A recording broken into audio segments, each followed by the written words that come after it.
낡은 재활용 수레를 끌며 허리가 굽은 최노인의 모습은 동네에서 낯설지 않은 풍경이었다. 해가 뜨기도 전 희뿌연 새벽 안개를 뚫고 나와 쓰레기 더미를 뒤지는 그의 손은 거칠고 주름져 있었다. 폐지, 빈병, 고철. 남들이 보기엔 쓸모없는 것들이었지만 최노인에겐 하나하나가 소중한 삶의 조각들이었다. 그의 낡은 집, 슬레이트 지붕 아래 웅크린 듯 자리 잡은 그곳은 그의 유일한 안식처였다. 최노인은 원래 그렇게 살던 사람은 아니었다. 젊은 시절 도시에서 작은 공장을 운영하며 꽤나 성공적인 삶을 살았다. 하지만 IMF 외환 위기는 그의 모든 것을 앗아갔다. 공장은 문을 닫았고 아내는 병으로 세상을 떠났다. 남은 건 빚더미와 어린 세 딸뿐이었다. 그는 딸들을 위해 무엇이든 해야 했다. 자존심도 체면도 모두 버렸다. 새벽부터 밤늦게까지 폐지를 줍고 빈병을 모았다. 그렇게 번 돈으로 딸들을 키웠다. 딸들은 그런 아버지를 부끄러워하지 않았다. 오히려 아버지가 힘들게 일하는 모습을 보며 더 열심히 공부했고 훌륭하게 자랐다. 큰딸 민지는 서울의 유명 대학병원 의사가 되었고 둘째 윤서는 대기업의 팀장이 되었다. 막내 수연이는 촉망받는 디자이너로 해외에서 활동하고 있었다. 딸들은 모두 성공했지만 바쁜 일상 속에서 아버지를 자주 찾아뵙지 못했다. 최노인은 그런 딸들을 이해했다. 그저 딸들이 잘 살고 있다는 소식만으로도 그는 행복했다. 하지만 명절이나 집안 행사가 있을 때면 친척들의 따가운 시선과 수군거림은 그의 마음을 아프게 했다. 저 노인네, 아직도 저렇게 사는 거야. 자식들이 다 성공했다더니 아버지는 왜 저 모양이야. 그러게, 평생 저렇게 살 팔자인가 봐. 그런 말들을 들을 때마다 최노인은 아무 말도 하지 못했다. 그저 고개를 숙이고 묵묵히 밥만 먹었다. 그의 마음속에는 깊은 슬픔과 외로움이 자리 잡고 있었다. 하지만 그는 딸들에게 짐이 되고 싶지 않았다.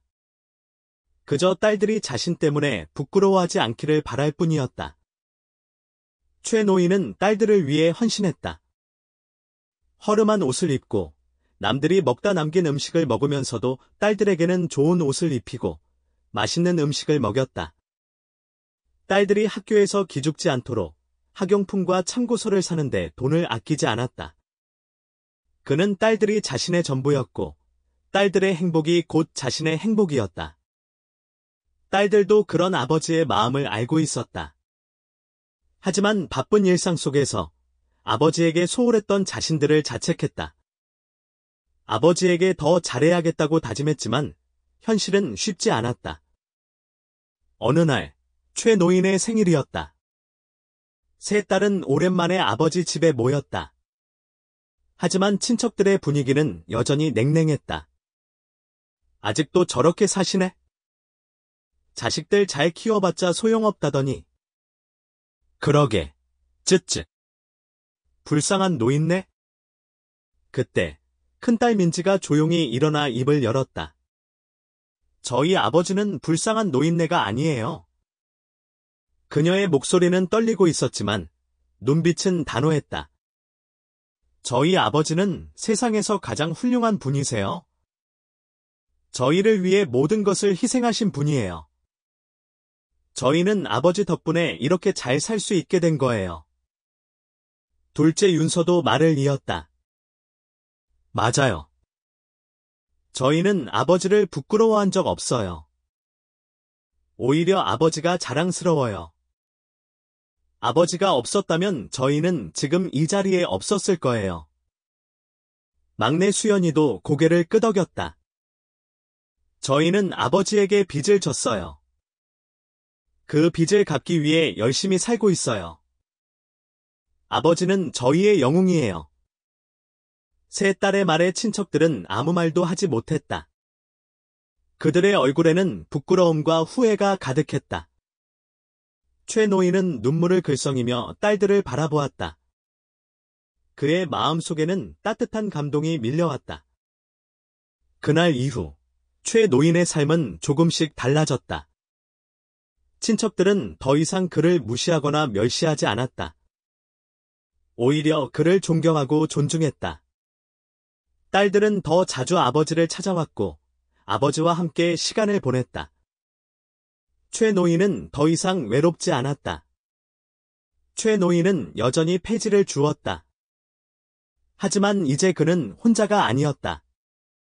그의 곁에는 사랑하는 딸들이 있었고 그를 존경하는 사람들이 있었다. 그의 삶은 여전히 힘들었지만 그는 행복했다. 그는 자신의 삶이 헛되지 않았다는 것을 깨달았다. 시간은 흘러 최 노인은 세상을 떠났다. 하지만 그의 이야기는 사람들의 마음속에 오래도록 남아 있었다. 그의 삶은 평범했지만 그의 사랑은 위대했다. 그는 세상에서 가장 아름다운 아버지였다. 어느덧 세월은 흘러 최 노인이 세상을 떠난 지도 꽤 오랜 시간이 흘렀다. 낡은 재활용 수레는 더 이상 삐걱거리지 않았고 슬레이트 지붕 아래 웅크린 집도 재개발로 사라진 지 오래였다. 하지만 최 노인의 이야기는 여전히 사람들의 입에서 입으로 전해졌다. 그의 삶은 한 편의 드라마처럼 때로는 가슴 아프고 때로는 감동적인 이야기였다. 최 노인의 큰딸 민지는 이제 대학병원의 저명한 교수가 되었다. 수많은 생명을 살리고 후학을 양성하며 아버지의 가르침을 실천했다. 그녀는 어려운 환경에 처한 학생들을 위해 장학금을 기부하고 의료 봉사 활동에도 적극적으로 참여했다. 그녀는 아버지가 자신에게 베풀었던 사랑과 헌신을 세상에 되돌려주고 싶었다. 둘째 윤서는 대기업의 임원이 되었다. 그녀는 탁월한 리더십과 추진력으로 회사를 성장시켰고 사회 공헌 활동에도 앞장섰다. 그녀는 아버지가 자신에게 가르쳐준 정직과 성실의 가치를 잊지 않았다. 그녀는 회사의 이익뿐만 아니라 사회적 책임을 다하는 기업을 만들기 위해 노력했다. 막내 수연이는 세계적인 디자이너가 되었다. 그녀의 작품은 전 세계 사람들의 사랑을 받았고 그녀는 한국을 대표하는 디자이너로 성장했다. 그녀는 아버지가 자신에게 심어준 창의성과 도전 정신을 잊지 않았다. 그녀는 자신의 작품을 통해 세상의 아름다움과 희망을 전하고 싶었다. 세 딸은 각자의 분야에서 성공했지만 결코 아버지를 잊지 않았다. 그들은 매년 아버지의 기일에 함께 모여 아버지를 추모했고 아버지의 삶을 기렸다. 그들은 아버지가 자신들에게 남긴 가장 소중한 유산은 돈이나 명예가 아니라 사랑과 헌신, 그리고 정직과 성실이라는 것을 깨달았다. 최 노인의 이야기는 한편의 드라마처럼 사람들의 마음을 울렸다. 그의 삶은 가난했지만 그의 사랑은 풍요로웠다. 그는 자식들에게 모든 것을 주었지만 아무것도 바라지 않았다. 그의 사랑은 조건 없는 사랑이었고 그의 헌신은 끝이 없었다. 최 노인의 이야기는 단순한 성공 스토리가 아니었다. 그것은 가족의 사랑과 헌신, 그리고 희생에 대한 이야기였다. 그것은 가난 속에서도 희망을 잃지 않고 꿈을 향해 나아가는 사람들의 이야기였다. 그것은 세상에서 가장 아름다운 아버지의 이야기였다. 최 노인의 이야기는 시간이 흘러도 변하지 않는 가치를 담고 있었다. 그것은 사랑, 헌신, 정직, 성실, 그리고 희망이었다. 이러한 가치는 세대가 바뀌고 시대가 변해도 여전히 소중한 가치였다. 최 노인의 이야기는 우리에게 이러한 가치를 잊지 말고 삶 속에서 실천하며 살아가라고 말하고 있었다. 최 노인이 살았던 동네는 이제 낡은 집들 대신 고층 아파트가 들어섰고 좁은 골목길은 넓은 도로로 바뀌었다. 하지만 최 노인의 흔적은 여전히 곳곳에 남아 있었다. 그가 자주 찾았던 작은 공원에는 그의 이름을 딴 벤치가 놓여 있었고 그가 폐지를 줍던 골목길에는 그의 삶을 기리는 벽화가 그려져 있었다. 최 노인의 이야기는 영화로도 만들어졌다. 영화는 개봉과 동시에 큰 인기를 얻었고 수많은 사람들의 눈물을 흘리게 했다. 영화는 최노인의 삶을 통해 가족의 소중함과 사랑의 위대함을 다시 한번 일깨워 주었다. 최노인의 이야기는 세대를 넘어, 시대를 넘어 사람들의 마음속에 깊은 감동을 선사했다. 그의 이야기는 단순한 이야기가 아니라 삶의 지혜와 교훈을 담고 있는 소중한 유산이었다. 세월이 흘러도 최노인의 낡은 재활용 술에 박힌 자국은 희미해졌지만 그가 남긴 사랑의 발자국은 더욱 선명해졌다. 마치 밤하늘을 수놓은 별들처럼 그의 이야기는 어둠 속에서 길을 잃은 사람들에게 따뜻한 빛을 비추었다. 최노인의 삶은 마치 한 폭의 수채화 같았다. 희뿌연 새벽 안개처럼 막막한 현실 속에서도 그는 붓 대신 낡은 수레를 끌며 희망의 물감을 칠해 나갔다. 폐지 더미 속에서 건져 올린 빈 병들은 그의 캔버스에 다채로운 색을 더했고 고철 조각들은 그의 삶에 묵직한 깊이를 부여했다. 그의 수채화는 화려하지 않았다. 오히려 투박하고 거친 느낌이었다. 하지만 그 속에는 진심이 담겨 있었다. 그는 딸들을 향한 사랑을 캔버스에 담았고 삶의 고난을 붓으로 표현했다. 그의 수채화는 그의 삶 그 자체였다. 최노인의 수채화는 시간이 지날수록 더욱 아름다워졌다.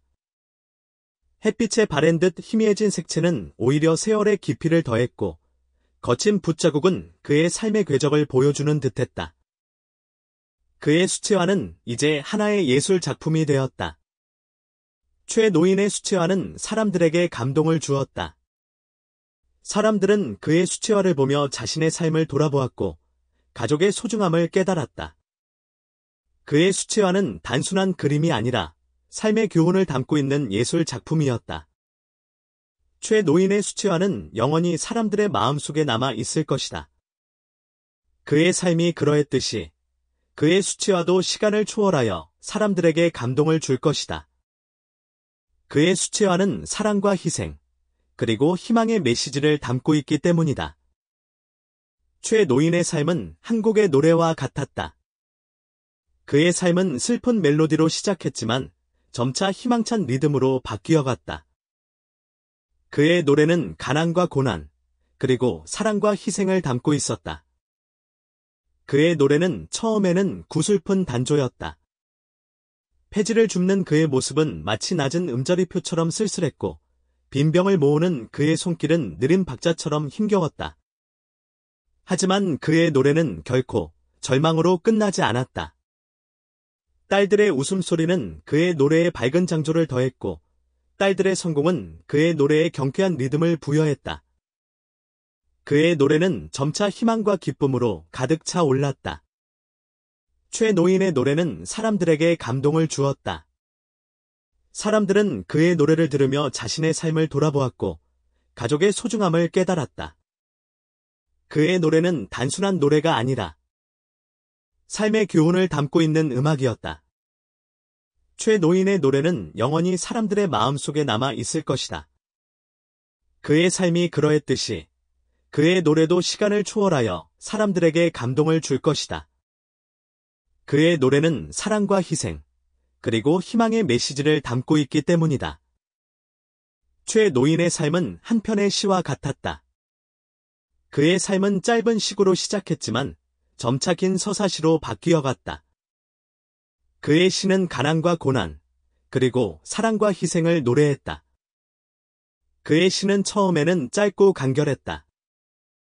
폐지를 줍는 그의 모습은 마치 한 줄의 시처럼 압축적이었고 빈병을 모으는 그의 손길은 간결한 운율처럼 절제되어 있었다.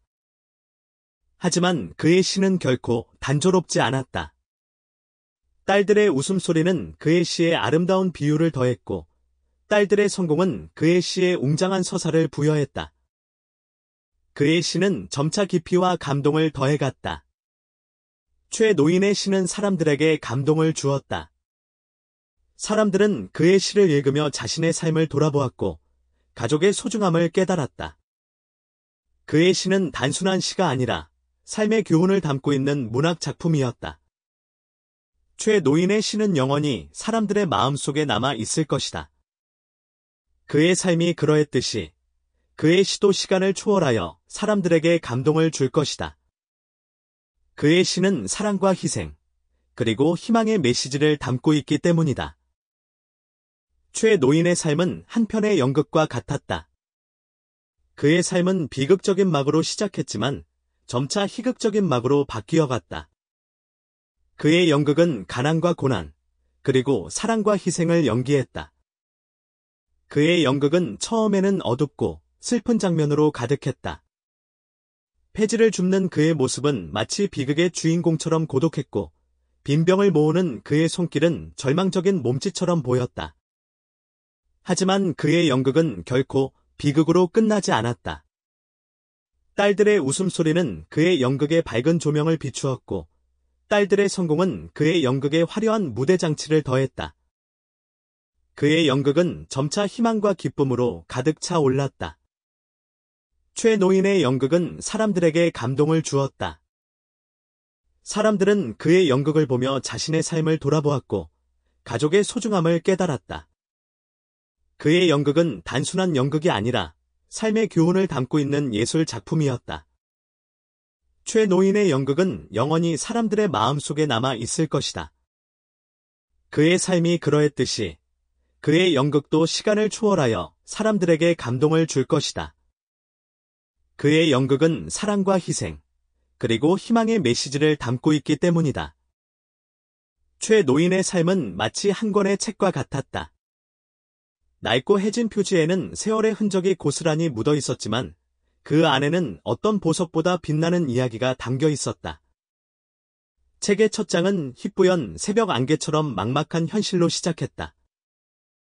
폐지 더미를 뒤지는 그의 거친 손은 마치 닳아버린 연필처럼 힘겨워 보였고, 삐걱거리는 수레바퀴 소리는 낡은 종이 넘기는 소리처럼 애처로웠다. 하지만 그는 결코 책장을 덮지 않았다.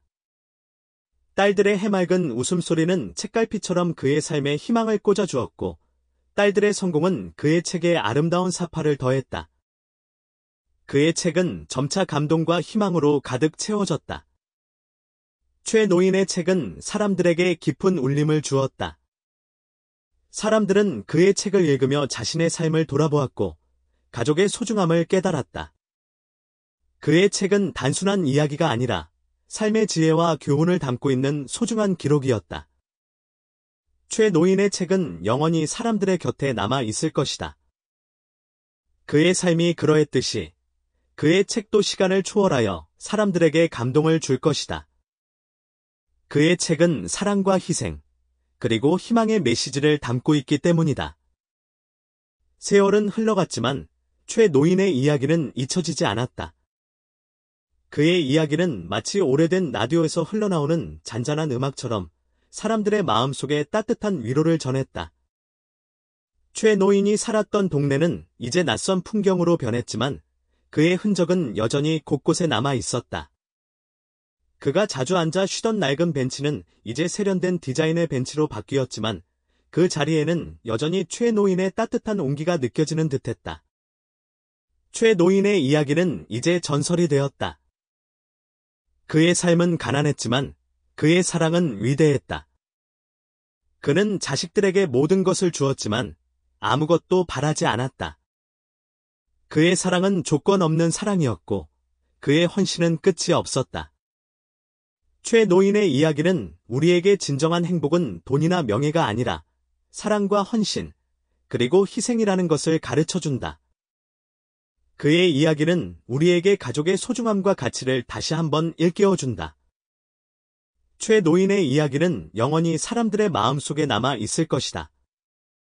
그의 삶이 그러했듯이 그의 이야기도 시간을 초월하여 사람들에게 감동과 교훈을 줄 것이다. 그의 이야기는 사랑과 희생, 그리고 희망의 메시지를 담고 있기 때문이다.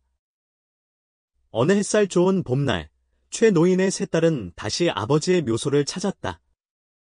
그들은 아버지의 묘비 앞에 섰고 각자의 마음속에 떠오르는 아버지와의 추억을 회상했다. 민지는 아버지의 따뜻한 미소를 떠올렸다. 윤서는 아버지의 굳은 의지를 떠올렸다. 수연이는 아버지의 무한한 사랑을 떠올렸다.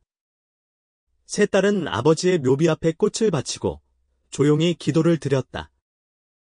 그들의 마음 속에는 아버지에 대한 감사와 그리움이 가득했다. 아버지, 저희를 이렇게 키워주셔서 감사합니다. 아버지의 사랑과 헌신 덕분에 저희는 지금 이렇게 잘 살 수 있게 되었어요. 아버지를 영원히 잊지 않을게요. 세 딸은 아버지의 묘소를 떠나면서 다시 한번 아버지의 가르침을 마음에 새겼다. 그들은 아버지가 자신들에게 남긴 가장 소중한 유산은 사랑과 헌신, 그리고 정직과 성실이라는 것을 알고 있었다. 그들은 아버지의 가르침을 따라 앞으로도 열심히 살아갈 것을 다짐했다. 그들은 자신들의 삶을 통해 아버지의 사랑을 세상에 전하고 아버지의 이름을 빛낼 것을 약속했다. 최 노인의 이야기는 그렇게 끝이 났다. 하지만 그의 사랑과 헌신은 영원히 사람들의 마음속에 남아 있을 것이다. 그의 이야기는 우리에게 진정한 행복과 삶의 의미를 다시 한번 생각하게 해준다. 최 노인의 삶은 한 줄기 빛과 같았다. 그는 어둠 속에서도 희망을 잃지 않았고 묵묵히 자신의 길을 걸어갔다. 그의 삶은 가난했지만 그의 마음은 풍요로웠다. 그는 자식들에게 모든 것을 주었고 세상에 따뜻한 빛을 남겼다. 최 노인의 이야기는 우리에게 용기와 희망을 준다. 그의 이야기는 우리에게 어떤 어려움 속에서도 포기하지 않고 꿈을 향해 나아가라고 격려한다. 그의 이야기는 우리에게 진정한 행복은 사랑과 헌신 속에 있다는 것을 가르쳐준다. 최 노인의 이야기는 영원히 사람들의 마음속에 남아 있을 것이다. 그의 삶이 그러했듯이 그의 이야기도 시간을 초월하여 사람들에게 감동과 용기를 줄 것이다. 그의 이야기는 사랑과 희생, 그리고 희망의 메시지를 담고 있기 때문이다.